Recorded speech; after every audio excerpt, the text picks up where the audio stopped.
Hello mga kapramdi, magandang araw sa inyong lahat. At ito po, nakabalik naman ako dito sa aking kubo. At syempre may nag-aantay sa akin na isang balikbayan box. Dahil pinadala na naman po ako ng aking ninang. But mayroon siyang message sa akin. Sabi niya, Ariel, para sa iyo lang yan. At syempre, bigyan mo rin yung nanay mo at sa mga kapatid mo. Kasi palagi nilang walang natitira sa iyo kapag nagpapadala ko. So ngayon kapramdi, siyempre, ipapakita ko pa rin kahit na para sa akin lang to, para sa nanay ko at sa kapatid ko. Ipapakita ko pa rin sa inyo kasi excited ako na makita yung laman. Na-excite ako palagi kapramdi sa mga nagpapadala sa akin. Although talagang hindi naman talaga ako nangingi kahit nga ino-offer na sa akin, tinatanggihan ko pa. Pero pag pinadala na sa akin, siyempre dito na, ibabalik ko pa ba ito? Siyempre hindi na. So sa akin na to. Minsan kasi nag-open ako ng balikbayan box na pinadala sa akin Ate Brenda. Tapos nakita ko yung chocolate, sabi ko mine ito.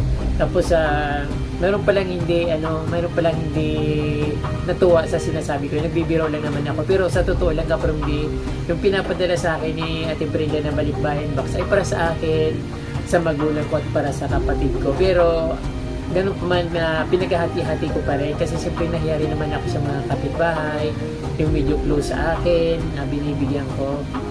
Kaya lang yung parang inisip nila para sa pinapadala sa akin para ipamudmud ko. Hindi po, pinapadala po yun sa akin Ate Brenda para sa akin, para sa nanay ko, sa family ko, yun po.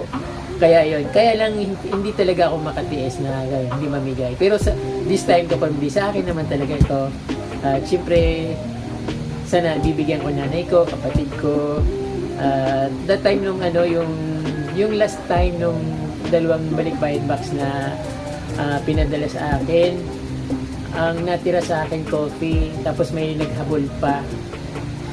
Nakita niyo yung coffee, dapat sabi ko sa akin na lang yun na lang natira sa akin para hindi na ako bumili ng mga 3-in-1 coffee kasi ayaw ko nang may mga nagkakalat na sachet kasi basura yung parang may basura palagi, ayaw ko ng mga ganun. Kaya sabi ko na lang ako instant coffee na lang para wala akong mga sachet na iniipon na hindi na ako nakakatulong sa pagkalat ng basura. So ayan, pero may dumating nga, sabi ko sa akin na lang to, pero nung may dumating, sabi ano to, sabi ko ay wala, sabi ko akin yan. Sabi, baka naman, sabi ko sige na nga sa'yo na. So yun, tapos may yung natitira pang isang balot ng tsokolate, binigay ko lahat yun. Then sabi ko mag-thank you sa nagbigay, ayaw niya mag-thank you. Sabi ko, kukunan kita ng video. Sabi niya, ayaw kong magpakuha ng video. Ako na lang kukuha ng video sa sarili ko. Sabi ko, kahit mag-thank you lang sa nagpadala. So, okay niya. Kahit hindi na ako banggitin. Basta mag-thank you lang din sa nagpadala. Nag-thank you naman siya. Pero, siyempre, ayaw ko yung pipilitin ko na mag-thank you. Dapat kapag nagbigay, pag may nagbigay sa'yo na hindi mo naman kaano-ano, o kahit kapatid mo o magulang mo, dapat mag-thank you pa rin, di ba? So, ganon. Pero, this time, sa akin ito kapamilya, sa family ko. Ayan, ipapakita ko lang sa inyo kung ano yung mga pinadala ni Ate Brenda na mga laman ng box. Ayun po. Ito na po mga kapromdi, na ilabas ko na po yung laman ng giant balikbayan box. So, ito mayroon siyang isang seat na Irish Spring bath soap. Ayan, largest bar. Then, meron siyang dab, tapos meron dial. Ang sabon din po siya. At meron din pong mga pamaypay. Wow. Imported galing Amerika, pamaypay. So, ayan. Maraming toothpaste na pinadala si Ate Brenda. Kukuha din ako dito kapromdi kasi yun naman sabi niya sa akin. Para sa akin talaga ito. Kaya lang, mamigay naman ako dun sa mga kapatid ko, saka sa nanay ko. Then, meron coffee. Yung isa nito sa akin. Tapos, yung isa siyempre sa kapatid ko. Yung isa naman para sa yung mas malaki dito dahil tatlo ito. Doon ibibigay sa nanay ko kasi tatlo sila. Doon, meron din mga noodles. Ayan, meron sausage. King sausage, 18 cans. Nung unang padala sa akin ito, dalawang ganito. So, lahat napunta lahat yung sa yung sa mga pamangkin ko sa kapatid ko dun sa sa bundok, sa pinsan ko rin. Meron din dilata, ayan mga luncheon meat, pork and beans, tapos pink salmon, ay daming dilata, cooked ham, tapos may butter cookies, ayan mga corned beef, ayan mga pinadala sa akin ni Ate Brenda, spam, tapos meron din peanut butter, ayun, tapos yung yung ito, ang tawag dito, dry roasted peanuts, dalawang garapon. So ito yung mga corned beef, tapos yung luncheon meat. Meron din dito mga kapromdi, meron siyang pinadala na isang set na kutsara, may tinidor, tapos granulated sugar, another butter, peanut butter, palaman sa tinapay. Tapos ito yung sinasabi ko na ibibigay ko doon kina nanay kasi masyado itong malaki. Tatlo sila doon eh. So, saglit lang ito sa kanila. Then, may palaman ulit. So, ayun. Magtitira din ako ng isang palaman dito sa akin para meron din ako. So, lahat naman halos kapromdi binibigay ko sa kanila. Kahit hindi nga ako makatikim, binibigay ko na lahat sa kanila para makatikim sila. Then, ayun, may mga suklay, mga school supplies, meron sila. Tapos, may mga colors din nakita ko. Tapos, may dalawang spaghetti. Tamang-tama magpipista dito sa June 15. Kapistahan dito sa Gubat.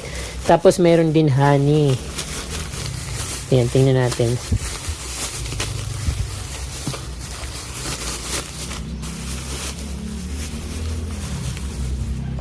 Honey. Mayroon din rubber shoes, siguro dahil malaki naman ito sa akin. Size 7 lang kasi yung ko paa, masyadong mahaba. Pero yung isa kong rubber shoes ay size 8. Ito kasi size 8. Then, Skechers, maganda to kapromdi, yung halos ang gaan-gaan niya, parang chinilas lang. At ito meron ulit mga non-fat dry milk, 2 piraso. Ayan, kalat na dito sa kama ko. Then, mga raisin, California raisin. Tapos yung paprika, panggamit sa pagluluto. Chili powder. Ayun.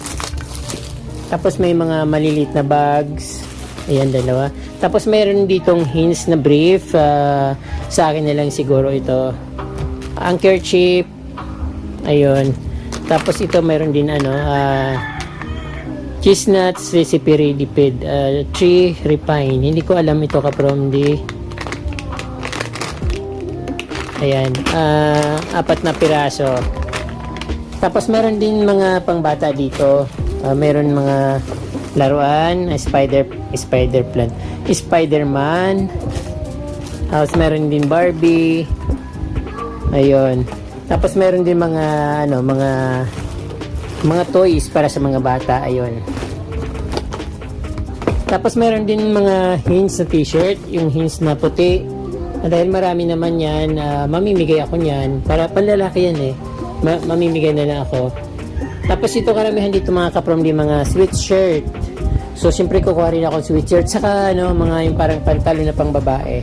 So ayun, ito titingnan ko lahat yung mga dito. Pag pang babae lahat, ibibigay ko lahat sa nanay ko.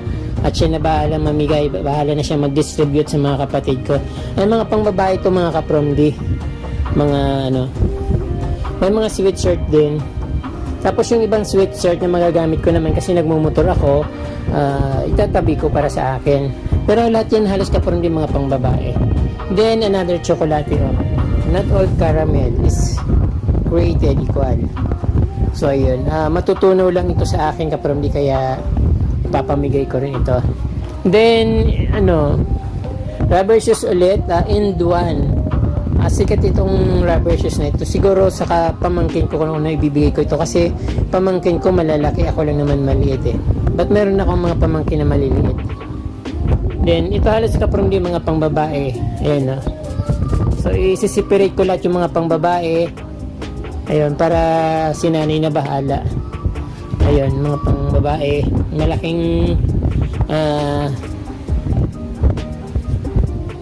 Malaking towel. Then t-shirt. Ayun, pang mga panlalaki na t-shirt na puti. Then, ito may mga toys ulit, mga pangbata. School supplies, mga laruan na pangbata, mga panlalaki. Then, ano to? Instant oatmeal. Tapos, meron din Swiss Miss Milk Chocolate Hot Cocoa. Yun. Saka meron din mga kaprom dito. Ito, Rice Krispy Treats. Ayun, mga bigay ni Ate Brenda. Padala sa akin.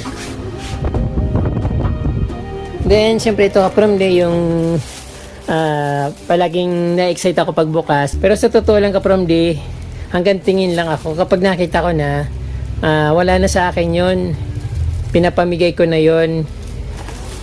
Ayun, sa dami nito, siguro mga pamangkin ko, kapatid ko, bibigay ko lahat ito. Ayan, mayroon ulit ng Ferrero.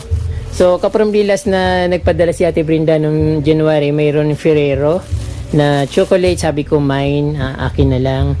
Pero alam nyo, kaprom di, pinapamigay ko yon. Kahit na sinasabi ko na mine, ano ko na lang yon. Siyempre, gusto ko mayroon namang kuwela ng konti. Kahit na alam kong para sa akin, pinapamigay ko yun. Kasi hindi naman ako sa pagkain.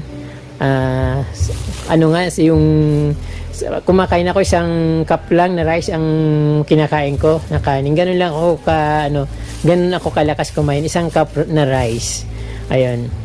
Titikim lang ako, tapos ayun, wala na.